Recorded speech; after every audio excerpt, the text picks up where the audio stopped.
Lord Buddha study point में आपका स्वागत है।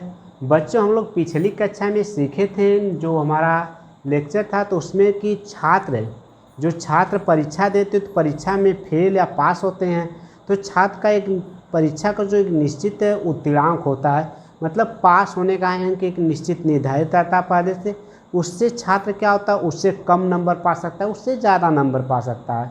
उसमें जब दो छात्र होते हैं तो दोनों छात्र इस कंडीशन से बनती है कि दोनों छात्र या तो परीक्षा में पास होंगे या फिर दोनों छात्र परीक्षा में फेल होंगे, या फिर एक छात्र परीक्षा में पास होगा, दूसरा फेल हो जाएगा। हमारा प्रश्न ऐसे बनता है कि अगर एक छात्र जो उत्तीर्णांक से 50% अंक पा करके उत्तीर्णांक से 10 अंक ज़्यादा पाता है, दूसरा छात्र 35% अंक पा करके उत्तीर्णांक से 10 नंबर्स कम पाता है, तो ऐसी कंडीशंस में कि यह पूरी परीक्षा का पूर्णांक क्या था, या फिर ये कह लें कि वो प्रथम छात्र ने कितना अंक प्राप्त किया, फिर द्वितीय छात्र ने कितना अंक प्राप्त किया, ऐसे प्रश्नों को हम लोग सॉल्व कर चुके हैं। अब हम लोग देखेंगे कि एक छात्र, जब विषय की बात होती है कि जब कई छात्र होते हैं, दो विषय लेते हैं, एक विषय दो विषय होती है, तो उसमें कुछ छात्र होते हैं, कुछ छात्र क्या करते हैं, विषय में कुछ परसेंट पास होते हैं तो कुछ परसेंट फेल हो जाते हैं,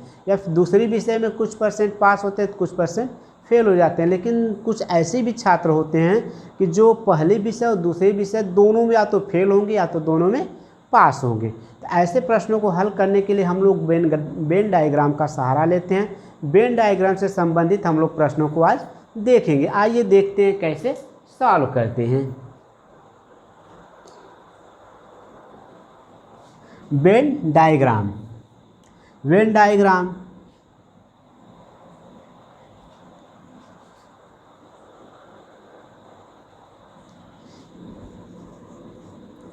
विषयों पर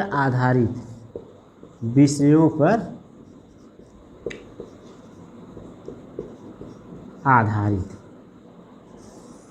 जैसे दो अगर विषय हों, हमारा एक विषय, यदि एक विषय में एक छात्र है अगर 60% अंक पाता है ना, एक छात्र जो है एक विषय में अगर 60% अंक पाता है, 60% अंक पाता है, और या 60% छात्र पास होते हैं, एक विषय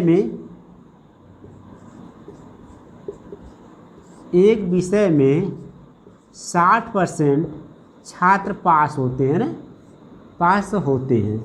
अगर कह लें कि अगर एक विषय है जिसमें 60% छात्र पास होते हैं, इसका मतलब ये हुआ कि 40% छात्र क्या होंगे, फेल हो जाएंगे होते हैं, अर्थात 40% छात्र क्या हो जाएंगे, फेल हो जाएंगे। दूसरी कंडीशंस होती है कि एक छात्र जो होता है, वेन डायग्राम से हम कैसे हल करते हैं, वेन डायग्राम का इस्तेमाल कैसे करते हैं हम लोग। वेन डायग्राम, जैसे एक परीक्षा में अगर 100 छात्र हैं जिसमें से 70% छात्र, एक परीक्षा है जिसमें कुल मान लें कि 100% छात्र हैं, और एक गणित विषय में या कुल परीक्षा में 100% छात्र हैं, गणित विषय, गणित में अगर 70% छात्र पास होते हैं, अंग्रेजी में 50% पास होते हैं, तो पूछ देगा कि दोनों विषयों में कितने परसेंट छात्र पास हुए, या फिर दोनों विषयों में कितने परसेंट छात्र फेल हुए, है ना। तो हम ये मान लेंगे कि हमारा यह दो वेन डायग्राम, मतलब वेन डायग्राम का मतलब हम कि दो एक यूनिक संघ बना लेंगे, तो एक समूह होगा, दो समूह होगा, ठीक है। अगर हम एक गणित की बात कर लें, एक गणित विषय है, दूसरी हमारी अंग्रेजी है। मान लें टोटल कुल छात्र कितने हैं, मान लें कि कुल छात्र हमारे कितने हैं, 100% है या 100 हैं, ठीक, 100% हैं। इसमें हुआ कि 70% जो हैं गणित में पास होते हैं, 70% गणित में पास होते हैं, जबकि अंग्रेजी में 50% छात्र होते हैं। लेकिन इस गणित और अंग्रेजी में पास होने वाले कुछ 100% छात्र हैं, तो गणित और अंग्रेजी में पास होने वाले कुछ ऐसे भी छात्र होंगे जो क्या होंगे, दोनों में कॉमन हो, वो छात्र अंग्रेजी में पास होंगे और गणित में भी।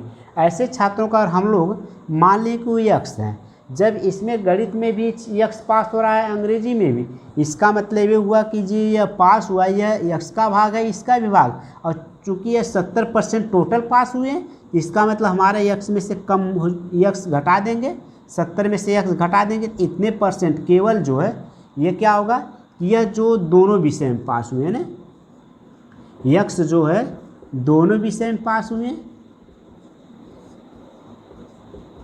विषय में पास छात्र है ना। अगर दोनों विषय में अगर पास छात्र हमारा यक्स हैं, तो इसका मतलब अगर 70 में से जो गणित में 70 पास हुए हैं, तो 70 में से क्या करेंगे, यक्स घटा देंगे, तो यह जो 70 बचेगा, 70 माइनस एक्स, ये क्या होगा, केवल गणित में पास है ना, केवल गणित में पास, ये केवल गणित में पास छात्र हैं। और इसमें से अगर हम लोग 50% है अंग्रेजी में पास हुए, अगर जो दोनों विषय में एक्स हैं तो हम 50 में से एक्स फिर घटा देंगे, तो इसका मतलब 50 माइनस एक्स ये पास हुए, तो ये किस में पास हुए, केवल अंग्रेजी में पास हुए है ना, केवल अंग्रेजी में पास हुए। ठीक, लेकिन अगर हम लोग देखेंगे केवल गणित में कितना पास हुए हैं, 70 माइनस एक्स, दोनों विषय में एक्स पास हो रहे हैं, इसका मतलब 70 में से एक्स घटा देंगे, ठीक, तो हमारा 70 माइनस एक्स हो जाएगा। और यही एक्स अंग्रेजी के भी बच्चे हैं, तो अंग्रेजी में से घटा देंगे तो 50 माइनस एक्स हो जाएगा, है ना। अब यह देखेंगे कि ये छात्र और ये छात्र, ये छात्र, कुल छात्र मिला के कितने होंगे, 100 होंगे, है ना। तो हम यहीं पे देख लेंगे, केवल अंग्रेजी में पास ये छात्र हैं। अब हम इसकी बात कर लें तो 70 minus x plus 50 minus x, और ये कितने के बराबर हैं, 100 के बराबर हैं।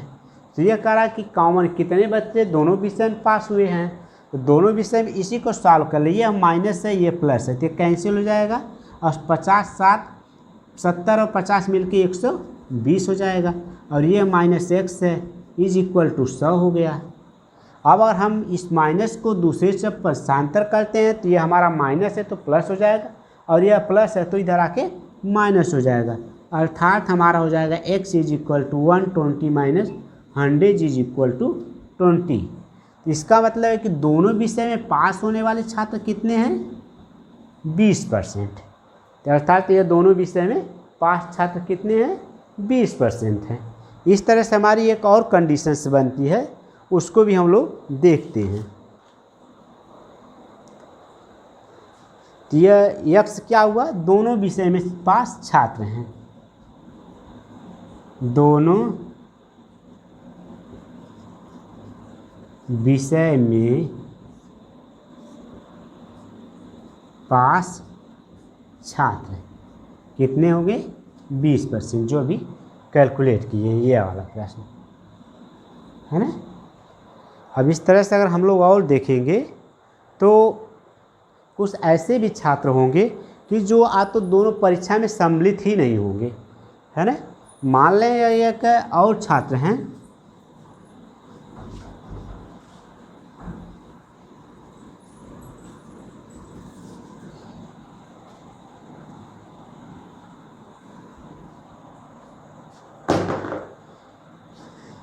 कह दिया जाए कि 10% छात्र जो हैं,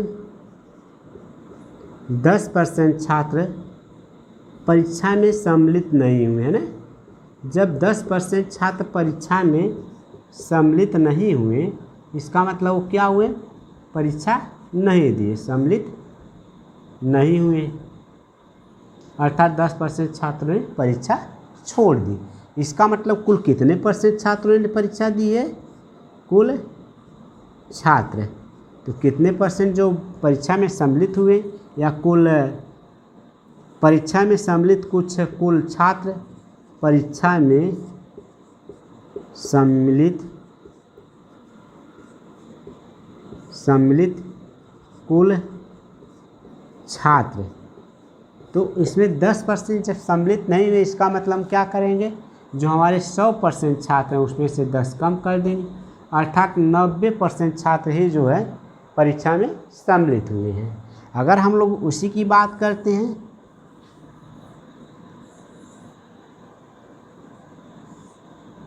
यह दो विषयों का संघ है। एक हमारा यह गणित है और दूसरा क्या है, अंग्रेजी है। जब अंग्रेजी की बात हो गई, अब हम लोग देखेंगे कि इसमें क्या थे कि 70% जो हैं गणित में पास होते हैं, 50% अंग्रेजी में पास होते हैं। लेकिन कुछ बच्चे ऐसे भी हैं जो गणित के में पास होते हैं, अंग्रेजी दोनों में पास होते हैं, उनको मान लेंगे यक्स है। जो हमारा पीछे वाला मतलब यक्स जो है दोनों विषय में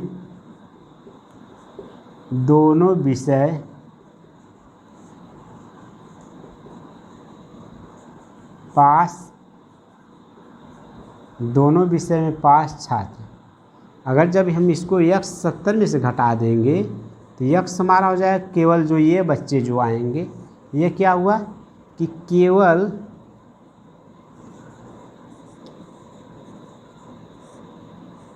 केवल गणित में पास, यानी ये बच्चे किसको बताइए, बच्चे हैं केवल गणित में पास हो रहे हैं ना। और इसमें से अगर घटाते हैं 50 माइनस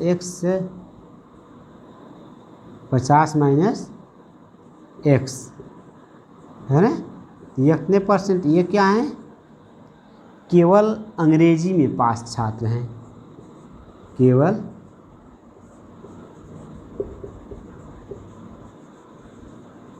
अंग्रेजी में पास छात्र, केवल अंग्रेजी में पास सही हुए हैं। लेकिन हमारे पास जो छात्रों की संख्या 100 न होकर कितना हो गई, 90 है, क्योंकि 10% छात्र परीक्षा में सम्मिलित नहीं हुए हैं। इसका मतलब इसका सम कितना होगा, तीनों का सम। केवल अंग्रेजी गणित में इतने पास हुए, केवल अंग्रेजी में इतने पास हुए और दोनों में इतने पास हुए। इसका मतलब टोटल मिला कुल कितना हो गए, सबको हम जोड़ लेंगे, है ना। 70 minus x plus 50 minus x is equal to, अब 100 न होकर कितना होगा, 90 होगा, क्योंकि टोटल छात्र कितने परसेंट सम्मिलित हुए, 90%, है ना। जब 90% सम्मिलित हुए तो यह यक्स कैंसिल हो गया और 70 50 20 हो गया और ये हमारा यक्स घट जाएगा, इसका मतलब 90 हो गया। अगर हम लोग यहाँ पर हल करते हैं तो क्या होगा, यक्स इज इक्वल टू हो जाएगा 120 माइनस 90, इट मीन्स 30% जो छात्र होंगे दोनों विषयों में पास होंगे। लिख देंगे अतः 30% छात्र दोनों विषय में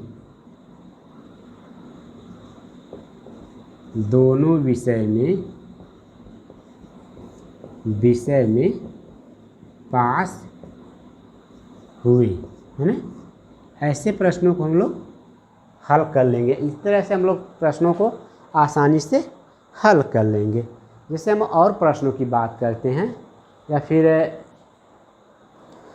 देखते हैं कैसे हल करते हैं। एक प्रश्न लेते हैं हम लोग। एक परीक्षा में कुल छात्रों का 35% हिंदी में, 45% अंग्रेजी में, 20% दोनों में फेल हुए, तो दोनों विषय में पास होने वाले छात्रों का प्रतिशत, है ना। अब ये हमारा सवाल एक है।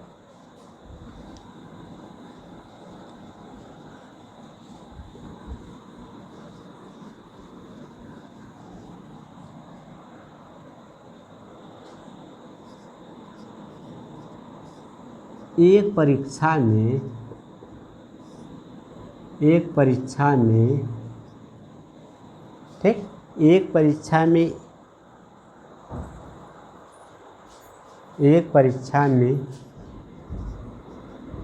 कुल छात्रों का 35% हिंदी में पास हुए, ना, हिंदी में पास नहीं बल्कि फेल हुए, हिंदी में फेल हुए, है ना, फेल हुए, तथा 45%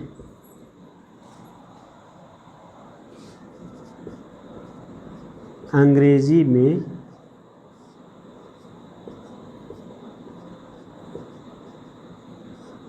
फेल हुए, 45% अंग्रेजी में फेल हुए। ठीक, 35% हिंदी में फेल हो गए और 45% अंग्रेजी में फेल हो गए। और 20% छात्र ऐसे हैं जो दोनों विषय में फेल हुए, तथा 20% छात्र दोनों विषय में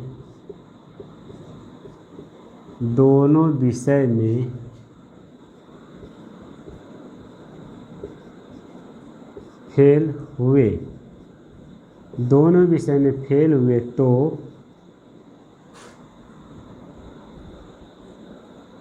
तो दोनों विषय में, या फिर हम कह लें कुल पास छात्रों की संख्या कितनी होगी या कितने प्रतिशत।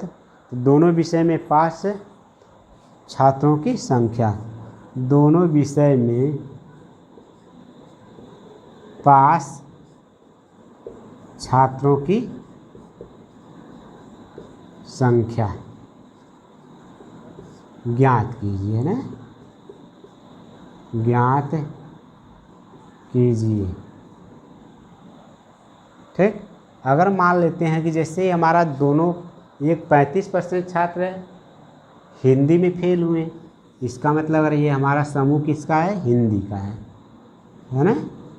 अगर हमारे हिंदी में 35% छात्र फेल हुए, लेकिन एक और समूह है जो अंग्रेजी का है ना, जिसमें क्या हुआ कि इसमें 45% छात्र फेल हुए।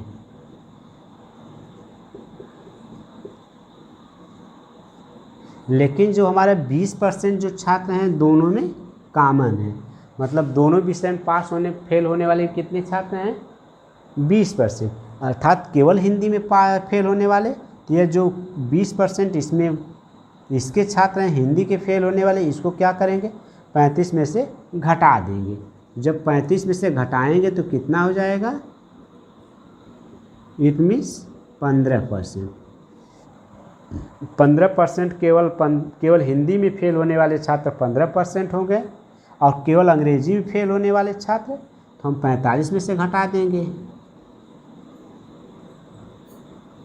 इसका मतलब कितना होगा, 25% छात्र क्या होंगे, केवल अंग्रेजी में फेल होंगे। केवल हिंदी में 15%, केवल अंग्रेजी में 25%, और दोनों में फेल होने वाले छात्र 20%। अर्थात जो कुल छात्र फेल होने वाले, तो कुल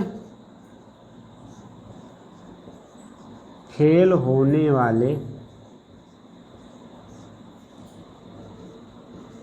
वाले छात्र, तो कुल कितने फेल होंगे, केवल हिंदी में फेल होने वाले 15%, और दोनों में फेल होने वाले 20%, और केवल अंग्रेजी में फेल होने वाले 25%। अगर हम लोग इसको जोड़ेंगे तो देखेंगे कि मिल जाएगा हमारा 20, 25, 45, 45, 15 हम लोग 60%। 60% छात्र ऐसे होंगे जो हिंदी अंग्रेजी, केवल हिंदी दोनों और अंग्रेजी सब मिला के 60% हो गए, फेल हो गए। इसका मतलब कितने पास हुए, तो हम 100 में से सीधे सीधे हमारे कितने लड़के होंगे, 100% है, तो 100 में से क्या होगा, घट जाएगा। ठीक है, तो दोनों विषय में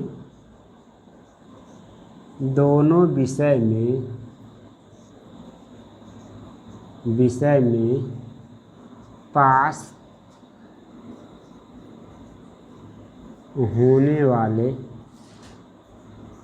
छात्र, अगर दोनों विषय में पास होने वाले छात्र कितना होगा, 100 में से 60 घटा देंगे।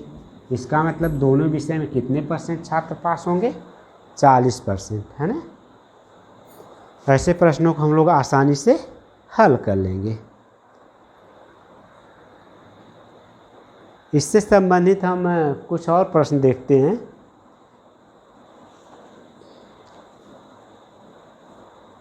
किसी विषय में उत्तीर्ण परीक्षार्थियों का 35% बांग्ला में उत्तीर्ण हुए, 70% गणित में उत्तीर्ण हुए, जबकि 65% दोनों विषय में उत्तीर्ण हुए।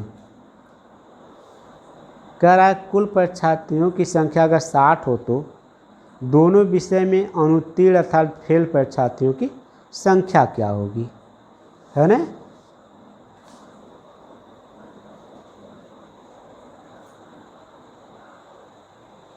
हम लोग देखते हैं।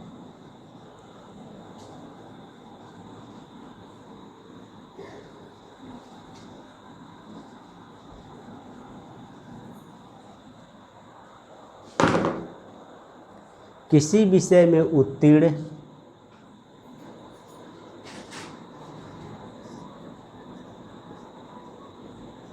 किसी विषय में उत्तीर्ण किसी विषय में उत्तीर्ण परीक्षार्थियों का 85%, किसी विषय में उत्तीर्ण या किसी परीक्षा में उत्तीर्ण, है ना, किसी परीक्षा में उत्तीर्ण परीक्षार्थियों का किसी परीक्षा में उत्तीर्ण परीक्षार्थियों का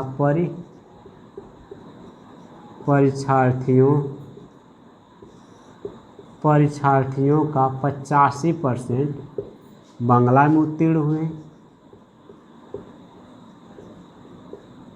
बांग्ला में, तथा 65% में इसको 70% गणित में, 70% गणित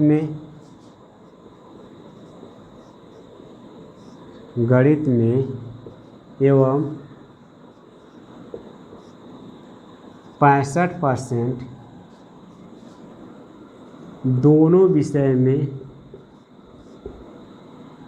65% दोनों विषय में उत्तीर्ण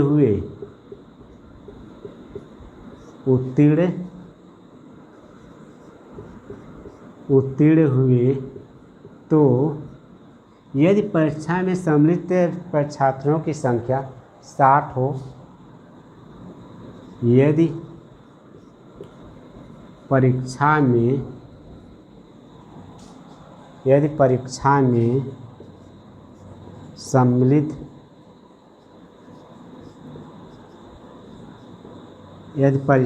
सम्मिलित परीक्षार्थियों की संख्या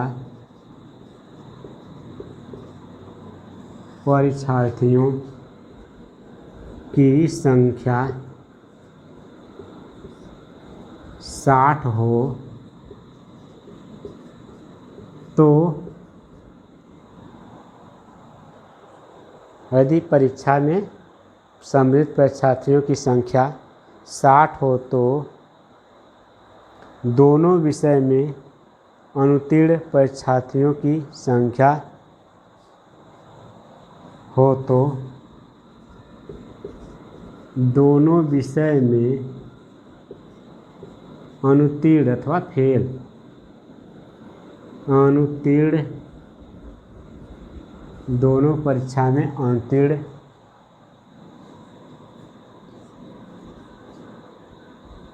अनुत्तीर्ण परीक्षार्थियों की संख्या ज्ञात कीजिए। परीक्षार्थियों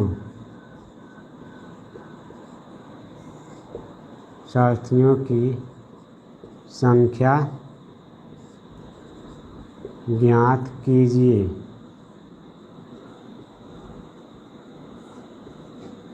है ना।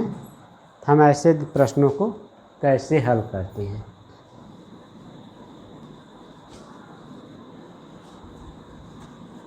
इसमें भी हम लोग वही प्रक्रिया अपनाएंगे कि एक हम समूह बनाते हैं। एक समूह हमारा बांग्ला का है, दूसरा समूह हमारा क्या हो गया, दूसरा समूह हो जो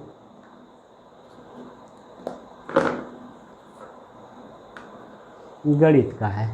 जैसे 85% जो है बांग्ला में पास हुए, गणित में 70%, जबकि दोनों विषय में 65% उत्तीर्ण हुए।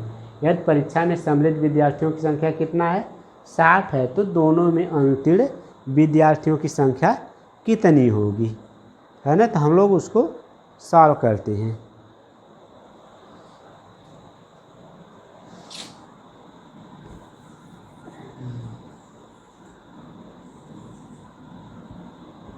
यह बांग्ला विषय का समूह है, यह जो है गणित का है।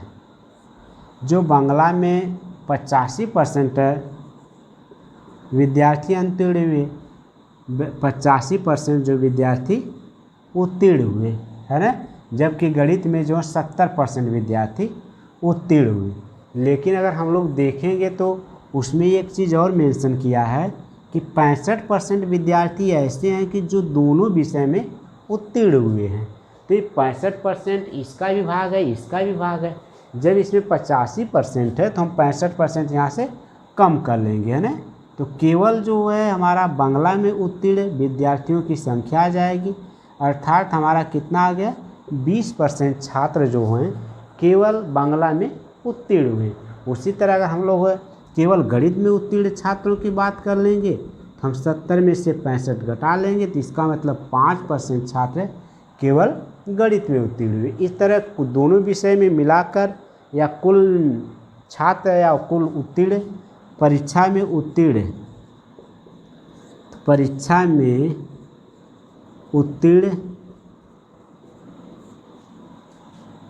उत्तीर्ण छात्रों की संख्या है। छात्र परीक्षा में कितने छात्र उत्तीर्ण हुए हैं, तो ये हमारा 20% केवल गणित में बांग्ला में उत्तीर्ण हुए हैं, 65% जो है दोनों विषय में उत्तीर्ण हुए, 5% जो है केवल गणित में उत्तीर्ण हुए।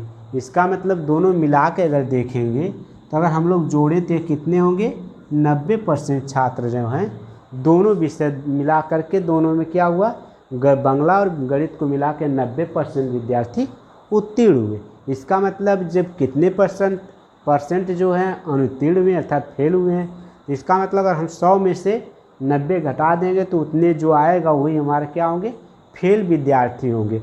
अर्थात परीक्षा में उत्तीर्ण या दोनों विषय में उत्तीर्ण, परीक्षा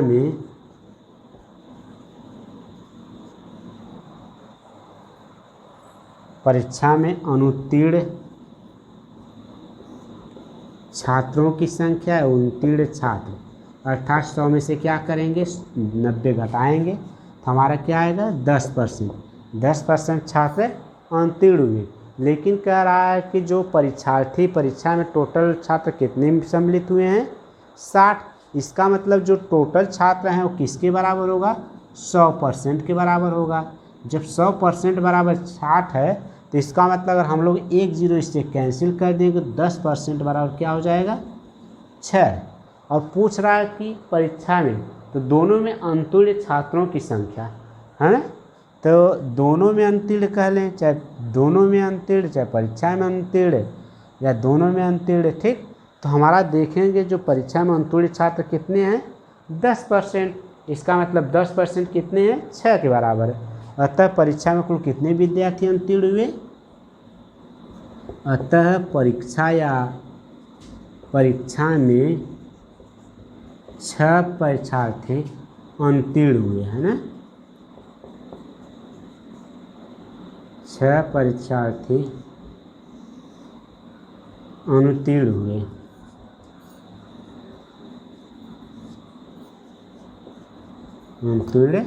हुए। हमको केवल 10% फाइंड करना था, तो ये हमारा क्या हो गया, 10% हो गया। इसी तरह हम लोग अगले प्रश्न की बात करते हैं। तो अगले प्रश्न की बात करें या फिर इसके बाद हम लोग देखेंगे कि जो हम लोग घर जाने के बाद इस पर बेस्ड है, जितने भी हम सवाल लगा सकते हैं उतना लगाएंगे और लगाने की कोशिश करेंगे। जब हम प्रैक्टिस करेंगे तब हमारे सवाल पर जो प्रैक्टिस बनती है, जो सवाल जो होता है हम लोग काफ़ी आसानी से सॉल्व कर लेते हैं। वीडियो देखने के लिए धन्यवाद। वीडियो को लाइक एवं शेयर करें।